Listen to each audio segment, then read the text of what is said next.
আসসালামু আলাইকুম প্রিয় শিক্ষার্থী বন্ধুরা, কেমন আছেন আপনারা সবাই? আশা করি অনেক অনেক ভালো আছেন। তো আজকে অধিক গুরুত্বপূর্ণ একটা টপিক নিয়ে আলোচনা করব। আপনারা অবশ্যই অবগত আছেন যে আপনারা যে পরীক্ষাটা দিচ্ছেন বা দেওয়া শেষ হয়ে গেছে যাদের, তো তাদের এই পরীক্ষার খাতাটা কাটা নিয়ে একটা জটিলতা সৃষ্টি হয়ে গেছে। আপনারা অবশ্যই অবগত আছেন যে আপনাদের পূর্বে যে পরীক্ষার পূর্বে যাদের রেজাল্ট দেওয়া হলো, এসএসসি রেজাল্ট 2025-এর এসএসসি পরীক্ষার্থী যারা ছিল, তো তাদের পরীক্ষার্থীর সংখ্যা ছিল প্রায় 15 লক্ষ, যার ভিতরে প্রায় 4.5 লক্ষ বা 5 লক্ষের উপরে এরকম প্রায় স্টুডেন্টদেরকে ফেল করে দেওয়া হয়েছিল। তো এখানে কিছু কথা উঠছিল বা শিক্ষা বোর্ডের কর্তৃপক্ষকে কিছু কথা বলা হয়েছিল বা প্রশ্ন করা হয়েছিল যে কেন এত শিক্ষার্থী ফেল করলো। তো তখন শিক্ষা বোর্ড এরকম কিছু কথা বলছিল যে তাদের একটা আইন বা তাদের কিছু কথা এরকম দেওয়া হয়েছিল যে যারা বা যে শিক্ষার্থীরা ধরো 33 পাইছে বা 32 পাইছে, এরকম কিছু শিক্ষার্থী 32 নাম্বার পাইছে, তাদেরকে আর 1 নাম্বার দিয়ে পাশ করে দেওয়া হয়নি। তো আপনাদের কিছু কথা এরকম উঠে আসছে যে আপনাদের কিন্তু এমসিকিউয়ে অর্থাৎ 30-এ 10 পেয়ে পাশ করতে হবে, আর এই যে সিকিউ সেটা অবশ্যই 23 পেয়ে পাশ করতে হবে। তো এরকম অনেক স্টুডেন্ট এইরকম ধরো 77টা বা 77 যে আপনাদের লিখিত 77-এ ধরো 65 পাইছে, অনেক ভালো স্টুডেন্ট 65 পাইছে, কিন্তু এমসিকিউয়ে তারা 9 পাইছে। তো এই 9 পাওয়ার কারণে তাদেরকে ফেল করে দেওয়া হবে। এইখানে যারা এই যে আপনাদের লিখিত পরীক্ষায় সেখানে অনেক উচ্চমানের রেজাল্ট করা সত্ত্বেও এমসিকিউয়ে খারাপ রেজাল্ট করার জন্য তাদেরকে ফেল করে দেওয়া হবে। তাদেরকে ওই যে টিচারের হাতে কিছু হাতে মার্ক থাকে সেগুলো দেওয়া হবে না। তো এইটা নিয়ে অনেক কথা উঠছে।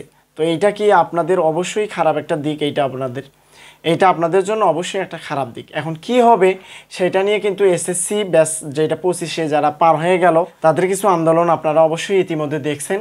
তো ইনশাল্লাহ আশা করা যায় তারা কিছু কথা বলছে এরকম যে তারা অবশ্যই বিবেচনা করে যে শিক্ষার্থীদেরকে পাশ করে দেওয়া সম্ভব বা পাশ করে দেওয়া যায় তাদেরকে অবশ্যই পাশ করে দেওয়া হবে। তো অনেক ভাইয়েরা অনেক ভিডিও করছে, আমি ভিডিওটা করতাম না।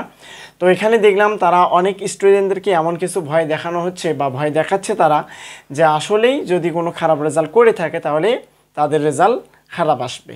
তো অনেক স্টুডেন্টদেরকে এরকম একটা ভয় দেখানো হয়েছে যে যারা এই যে আপনাদের ওএমআর শিট বা এরকম প্রশ্নপত্রের যে লেখার উত্তর শিট যেখানে লিখতে হয় সেখানে রোল রেজিস্ট্রেশন কিছু ভুল কারণে বা ভুল হয়েছে, উপরে লেখা লাগছে বা কিছু কাটাকাটি হয়েছে, এর কারণে কি ফেল হবে?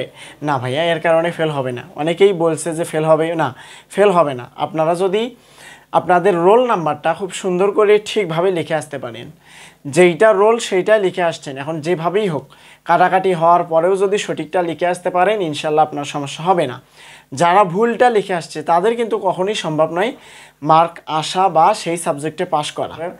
এরকম একটা বিষয় আপনাদেরকে অবশ্যই জেনে রাখা উচিত ছিল। আমি ইনশাল্লাহ পরীক্ষার আগেও একটা ভিডিওতে আপনাদেরকে জানিয়ে দিয়েছিলাম যে কোন কোন ভুল করা যাবে না, যেখানে এইটাও একটা ধাপ ছিল।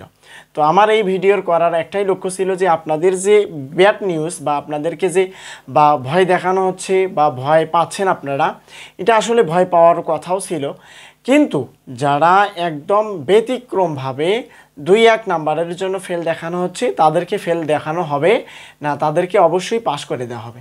কিন্তু যারা একদম খারাপ, হাতের লেখা খারাপ, তারপরে অনেকগুলো এরকম খারাপ রেজাল্ট করছে অনেকগুলো সাবজেক্টে, তাদেরকে আর পাশ করে দেওয়া হবে না, এরকম একটা বিষয়।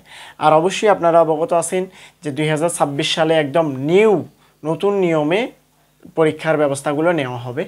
তো ইনশাল্লাহ আশা করা যায় সম্পূর্ণ বিষয়টি বোঝাতে পারছি। যদি আপনার মনে ভয় থাকে যে ভাই আমি একটা সমস্যা করে আসছি, ইনশাল্লাহ অবশ্যই সমস্যাটা আমাকে কমেন্টে জানাবেন। ইনশাল্লাহ আমি জানানোর চেষ্টা করব যে এই সমস্যাটার সমাধান কি, আর আপনার এই সমস্যাটার কারণে রেজাল্টের উপর কোনো প্রভাব পড়বে কি না। ইনশাল্লাহ আশা করা যায় সম্পূর্ণ বিষয়টি সুন্দর করে বোঝাতে পারছি।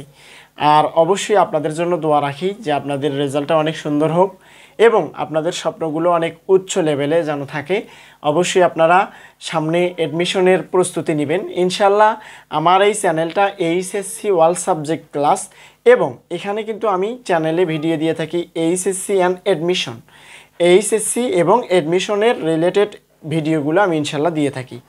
ইনশাল্লাহ আমার এই এইচএসসি অল সাবজেক্ট ক্লাস এই চ্যানেলেই ইনশাল্লাহ আপনারা যদি চান ঘরে বসে থেকেই অ্যাডমিশনের প্রস্তুতিগুলো নিতে পারবেন।